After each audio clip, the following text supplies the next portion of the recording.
thank you so much for joining us for another episode of Live from Curious Smithsonian Science How.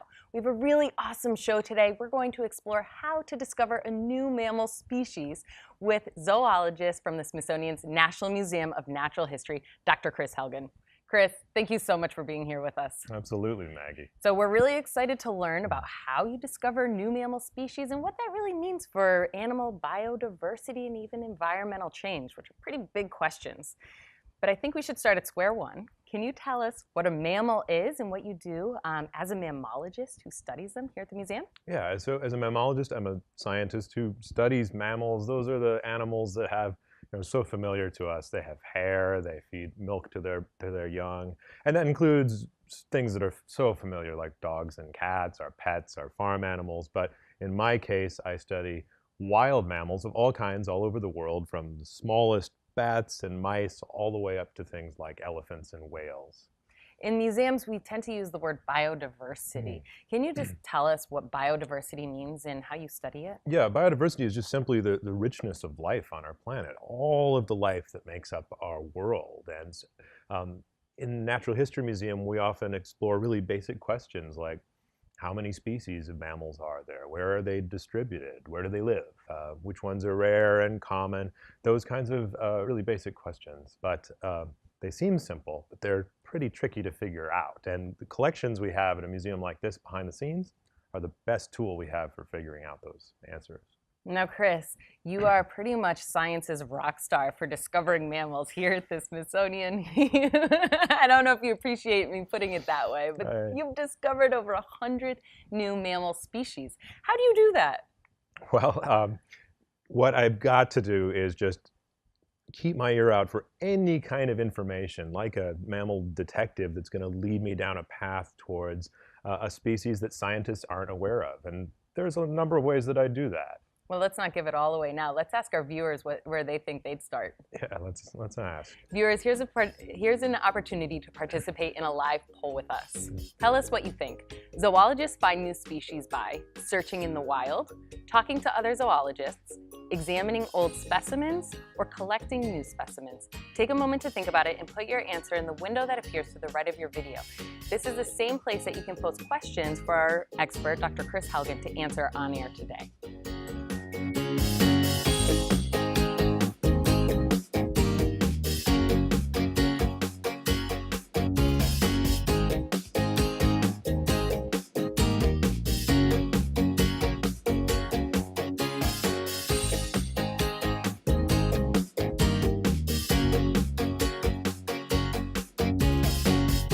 So our viewers are kind of split. We have 50% saying that examining old specimens might help you discover new species, but a lot of people too, 33% think searching in the wild might help you. Well, both of those are good answers. Both of those are right. In fact, all of the answers are right. So you do all of those things to try to discover new species. A little bit of a trick question. All of those things are important ways that we might find out some information that would lead us to discovering a new species.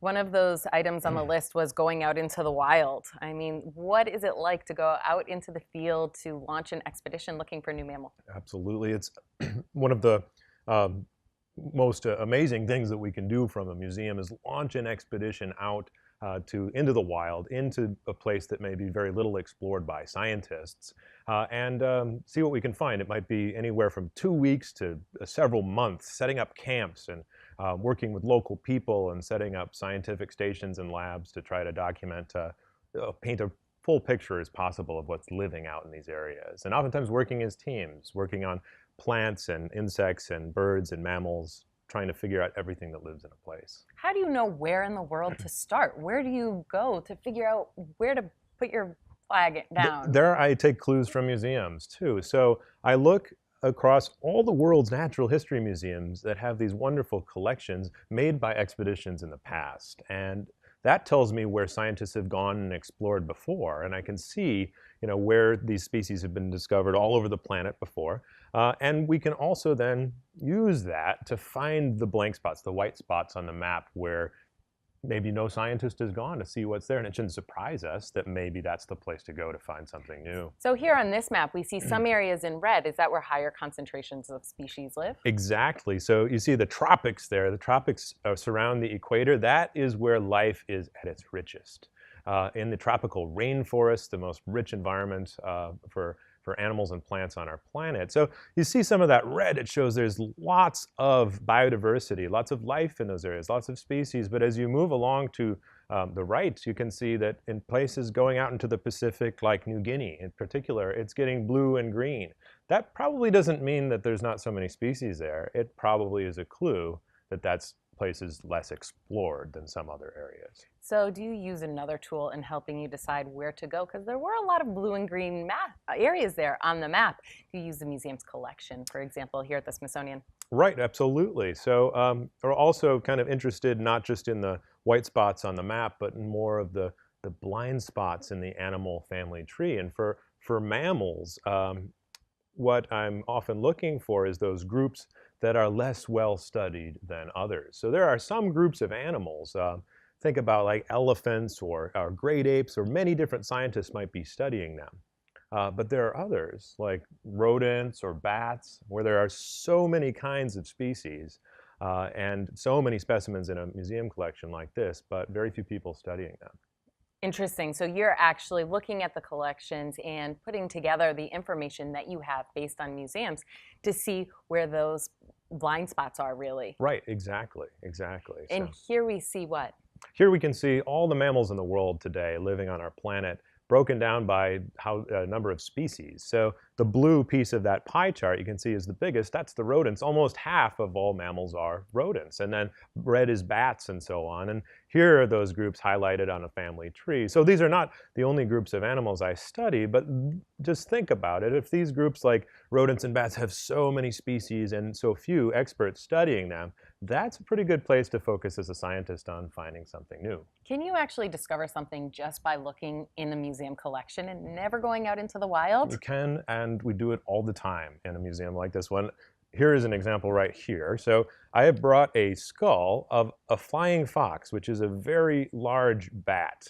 And this particular species has only ever been found out in Samoa, an archipelago out in the Pacific Islands. And this is a broken skull, but it teaches us a lot about the animal. And believe it or not, this skull has been here since the 1840s. Wow. And this was discovered as a new species? Yeah, so I named this species just a few years ago. Scientists hadn't realized it was distinct from other bats that live in the region. And I will also say there are flying foxes out on the Samoan Islands still, but this particular species, no one's been able to find it since the 1800s. We think it's extinct.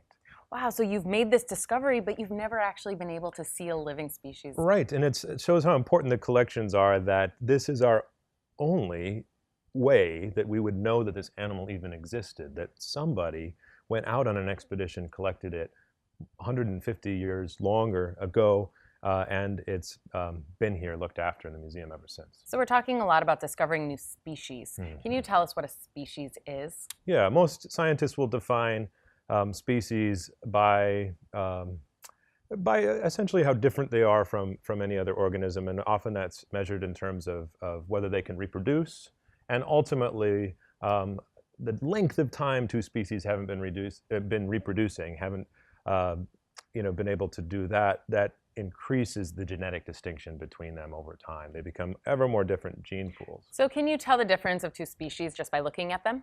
Yeah, you can, and that's one of the ways that I in particular study this material. I am often cluing into anatomy. Like we might take two species of little brown bats. They might look to non-expert very similar, but I'm cluing into differences in the skull and teeth and other aspects. Another example would be these spotted cats. One is an ocelot, one is a margay. Very different animals. They appear similar though.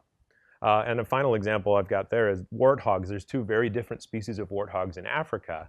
And we have to look close at the facial features and the tusks and the teeth to tell them apart. So that's usually where I'm starting from, looking at those differences in appearance to make my assessments. So if you're not an expert like you, are there new tools and technologies that you can use or look back on that other experts have used to be able to tell the difference between two animals? Definitely. Like I said, if species aren't reproducing, they're becoming genetically more different, and so we can use clues from their DNA to see how different they are and to determine if we think they should be separate species or not. So yeah, increasingly DNA is the way that scientists are studying these issues. And Chris, last week you showed me some of the collections, and you actually told me that you can extract DNA from some of these old specimens that you never had a living animal to see. Right. It makes this an incredible resource when you think about all the genetic material locked away in these specimens in our museum. Millions upon millions of specimens. You showed us a great example when we were behind the scenes of the thylacine. Yes. Let's take a look at that now. Mm-hmm. Chris, this is an incredible specimen. What is it? A really special animal. It's called the Tasmanian tiger or Tasmanian wolf or thylacine. This was the largest marsupial predator of modern time. Marsupials are a big branch of the mammal family tree that tend to have very short pregnancies and oftentimes raise their young at first in a pouch. So does that mean it's actually related to a kangaroo? Much more so than to most animals we're familiar with. So even though this animal looks a lot to people like a dog or a wolf, those two animals, the Tasmanian tiger and dogs, could hardly be less closely related. It's sadly pretty recently extinct. The last one died in 1936. So how did we come to have a Tasmanian tiger in our collection? These animals actually lived their lives at the National Zoo, and then they came to the museum afterward. What kind of information does this animal give you since it's extinct and it's in the collection that could be new to science? Well, think about it. The only way we can study it because it's extinct is through these museum specimens. And one thing is we've been able to study its DNA. We've actually sequenced part of the genome of the thylacine from some hairs plucked off the back of this very specimen. Just a couple hairs? A lot of DNA from a really little sample. And what have you learned from that? We've been able to show exactly where in the marsupial family tree this animal belongs, which was a mystery. It's so unique. But it's also started to teach us things about genetic diversity and how this species became extinct. So it's really providing you with a lot of new information, even though there aren't any living animals today. Right, and the only place where we can come to study them is in a museum like this. Thank you for sharing, Chris. Of course.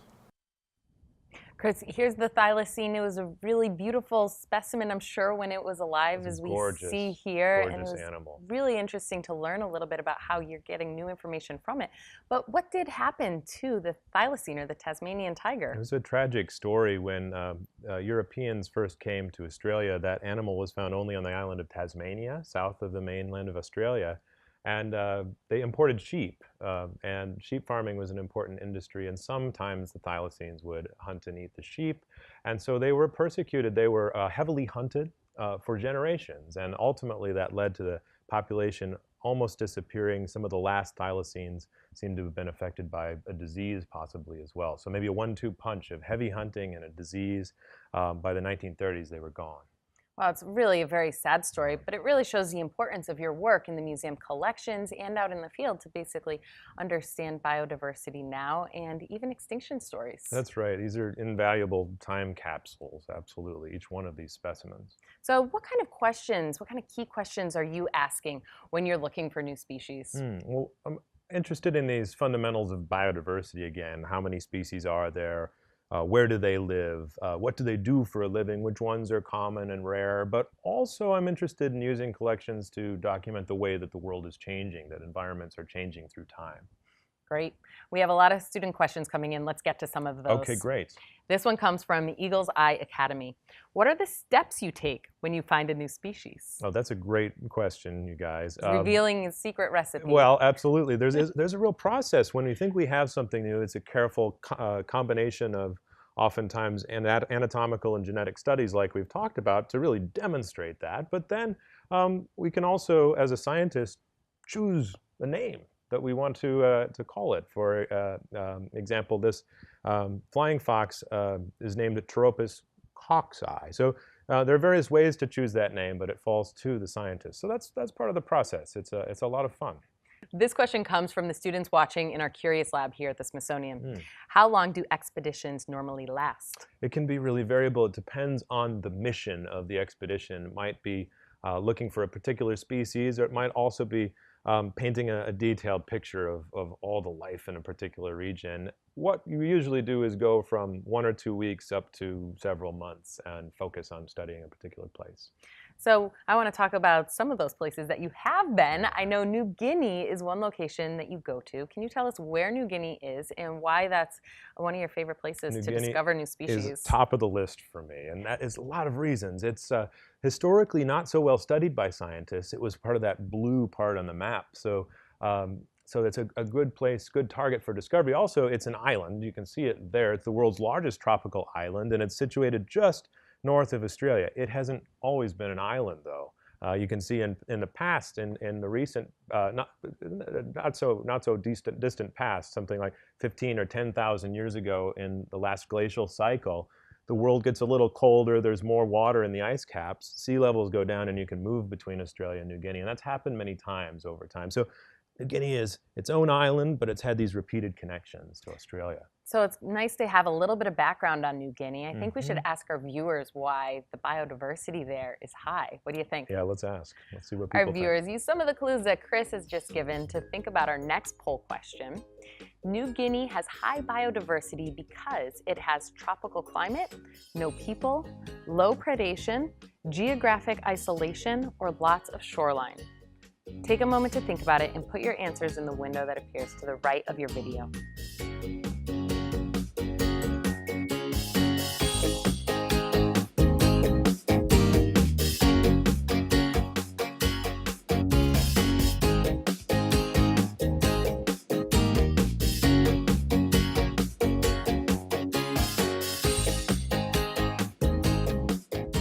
So most of our viewers, 86%, think geographic isolation leads to high biodiversity in New Guinea.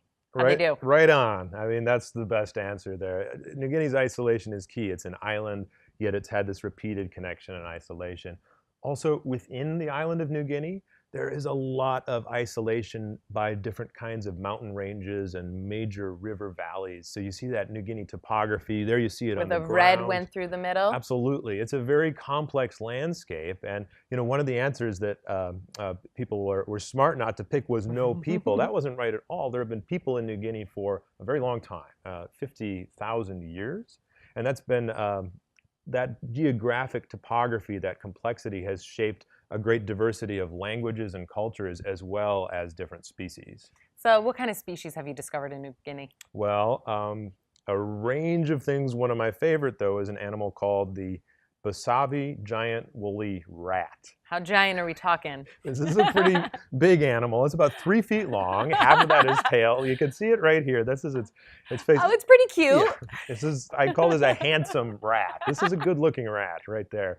It has this really thick, kind of gorgeous woolly fur, hence its name, the woolly rat. And this was a special discovery. It was found on a mountain called Mount Bosavi, and that is a really isolated peak. So it built itself up about 1 million years ago as a volcano out of a kind of flat land of lowland forest. Over time, that volcano became extinct, and plants and animals colonized up to the top, and those animals up at the top in this colder climate became very different than those down below. And this, we were several years ago the first team to really get in and explore the crater of this extinct volcano, and one of the treasures that we found inside was this gigantic species of rat, so new to science that we haven't even given it its scientific name yet. And there's the crater. Wow. There it is. So imagine peeking over that. That's very exciting. So have you discovered anything else in New Guinea, and have you ever just discovered things using collections? Yeah, along with rats like this one, there have been a range of marsupials and especially bats, including very big bats. I see some big bats here. We have some on the table. These are some of my favorites. This is a new species of bat sitting on the table that I named not so long ago, and it's called the greater monkey-faced bat. And the skins, these don't necessarily do it justice, but it does have kind of a primate-like face, and it has It's It has remarkable. beautiful fur. It's gorgeous. Yeah, it has this thick fur. This species can live in the lowlands, up into the mountains. It has a really remarkable skull too. It has a larger set of jaws and teeth than any other bat on our planet, including a canine. That's the sharp tooth in your mouth that has sort of two cusps to it, and Yeah, that's unusual in huge. mammals. So that's thinking break open coconuts, eat rainforest nuts, eat big thick-skinned fruits. A remarkable bat. And is this bat still living today? Yeah, so this bat is still alive, but it has a designation that we call critically endangered, which means that we're very concerned about its extinction in the immediate future, very near future. So when you think about it, this bat didn't have its scientific name until recently, and by showing people that it exists, giving it its name, starting to study its biology and learn that it's an endangered species, that really is the best first steps towards its conservation. That's a great story. Chris, you've made a very famous discovery. It was very much in the news, the Olingito, and that had Olingito. another great story about people getting involved in seeing this animal. Can you tell us about what an Olingito is and how you discovered it? Olingito is a member of the raccoon family, and it's related to animals called olingos, which most people haven't heard about. And so it was this part of the raccoon family tree that just wasn't well studied. You see a range of olingos in this picture, and I wanted to study variability in olingos to tell whether there was one or more than one species. That led me to all kinds of collections, like we've been talking about, natural history collections. In particular, in the Field Museum, I pulled out this drawer and I saw these gorgeous orange-red pelts sitting in this museum cabinet. And I said, wow, that is not an olingo. That is no other member of the raccoon family, and it's like no other mammal I've ever seen. I looked closely at the skull, the teeth, the bones were different, and I thought, could this be some kind of mammal that all other zoologists have overlooked until now? So did that lead you to a field expedition? Yeah, exactly. Here you see this habitat. This is in Ecuador. The specimens that we found were from Colombia and Ecuador, and some of them were decades old. And we used that information to partner up with one of my colleagues in Ecuador, Dr. Miguel Pinto. He knows the forest very well. He went there ahead of us, and he made this film. It's very grainy, but he was out there In the red circle. in the red circle. You have to look closely. The Olingito? Yeah, that was the first clue that it might be out there in the field. It was so exciting. So even though that doesn't look like much, Miguel saw the animal in the middle of the night jumping from tree to tree, and that was enough for us to mount an expedition and go there. You might think it would be a needle in a haystack mission. We thought it might be, but the first night we were there, we found the Olingito. How thrilling. Well, you Yeah. certainly did your work in the museum collections, talking to the local scientists and the experts, and then you find it in the field. That's it, right. That was a great story for us. And I understand that the local knowledge that has grown around the Olingito has been really special too. That's been the most special thing about it. So, you know, it was only in 2013 that we announced the existence of this animal, giving it its scientific name, showing where it lives, how to tell it apart. And since then, lots of information has been flowing in from Like people. this? Yeah, this is a baby. This is adorable. Olingito. It is adorable. And so these are things we didn't know. We didn't know what the baby Olingito looked like, that the mother raises it in a nest. These have been new things that we've learned since we announced the existence of the species. That's been wonderful. Are there any other research projects that you're working on that connect people to your science? Yeah, a lot of my work it does connect to people, and that's one of the most rewarding things for me, is doing science that matters to people. And one of the ways that we do that is we can use collections to study diseases. Many diseases are carried by wild mammals. You showed me an example here of Lassa fever in the rodent range here at the Right. Smithsonian. The rodent range was way too big to bring into our studio, It's so we went out huge. to it. So let's take our viewers. Okay. Chris, what is the rodent range? It is the largest collection in the world of rodents. We can think of it as the biggest library of rats and mice. Some people would really wonder why we keep so many rats and mice. There are so many reasons why we need to study these animals in this way. I'm pulling out one species that we call a multi-mammate mouse. And this is a skin of it. What is a multi-mammate mouse? Yeah, it means many mammary glands. Oh, I see them, so many. Yeah, so on the belly you can see there's actually 12 pairs of them. So 24. Yeah. Wow, so this mouse must be able to have a lot of babies. Exactly. This thing can have more than 20 babies at a time, and it can do it several times a year. So what's the importance of studying this particular mouse? Well, multi-mammate mice are the only known host for an important disease in West Africa called Lassa fever. It's a disease caused by a virus. We call it a viral hemorrhagic fever. It's like Ebola, so a potentially very scary disease. And when it was first discovered in West Africa and people were dying, nobody knew where it was to be found, where it lived in nature, and that's very scary. A team of scientists working in the 1970s tested lots of different animals to see if they could find where it was from. And using these specimens from Smithsonian expeditions, they realized that this virus lives in multi-mammate mice. That's where it lives in nature. So they were able to discover that using this collection. Absolutely. One of the first things we want to know about any disease is its basic biology. Where does it live? Where can we find it? And how does it reach people? Something like Ebola is so scary today because we still haven't pinned that down. We haven't figured it out. Now, this disease was just as scary when it was a mystery where it was, but the efforts by Smithsonian scientists using these very collections helped to solve that mystery. That's an incredible story. Thank you so much for sharing it with us today, Chris. Absolutely, Maggie. Chris, thanks again for helping us understand how museum collections, your mammal research, disease, and humans are all interconnected. Of course, Maggie. So Miranda has another really great question. She would like to know if science has always been your favorite thing to do. That's a good question.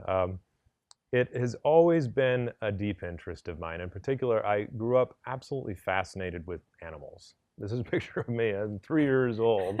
And, already with your own collection. Already with my animals. I loved animals. I loved the outdoors. And the joke in my family, you can see it here, is that I was always sorting them out into different kinds. Well, I'm still doing that today at the Natural History Museum. The horses go with the horses and the zebras with the zebras. But it's true, when I was a child, a question kind of popped into my head and never left. And that question was, how many kinds of animals are there on the planet? How rich is it? How rich a tapestry is it? And for me, it was always mammals. And I've followed that question all the way through, thinking the answer should be simple, that we might already know. And the more we explore, the more we find. How important were teachers and mentors and colleagues on your path to becoming a curator here at the Smithsonian? So important. This is something that none of us can do on our own. We need inspiration, we need guidance, we need teachers to help us find our way there.